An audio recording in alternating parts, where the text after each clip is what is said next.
जड़ावाला चक number 282 गाफबे में बच्चों की लड़ाई बढ़ते बढ़ते थाना तक पहुंच गई और पुलिस ने रेड किया और एक मजदूर आदमी जिसका नाम मोहम्मद शफीक है उसकी बेटी को मारा और तशद्दुद करने के साथ साथ मोटरसाइकिल भी साथ ले गए।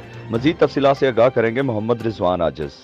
ये वाक़या आज शाम के वक्त चक नंबर 282 गाफबे तहसील जड़ावाला ज़िला फैसलाबाद में पेश आया, जहाँ पर 2 दिन कबल 2 बच्चों की लड़ाई हुई थी। लड़ाई के नतीजे में एक पार्टी ने पुलिस में जाकर दरख्वास्त दी तो पुलिस ने रेड किया मुखालिफ पार्टी पे, जिनका सरकर्दा जो आदमी है वो मोहम्मद शफीक है, कौम मुस्लिम शेख, उसके घर पर रेड किया और रेड करते हुए ना सिर्फ चादर और चार दीवारी के तकद्दुस को बमाल किया बल्कि उसके घर में मौजूद एक मोटरसाइकिल भी उठा ली। और मोटरसाइकिल उठाने के साथ साथ जब मोहम्मद शफीक की बेटी ने उन्हें रोका पुलिस को कि आप मोटरसाइकिल लेकर ना जाएं, हम कल आके मामला हल करते हैं, आपके सामने पेश हो जाते हैं, थाने में आके पेश हो जाते हैं, तो उस वक्त पुलिस ने हाथ उठाया और हव्वा की बेटी को बदतरीन तशद्दुद का निशाना बनाया।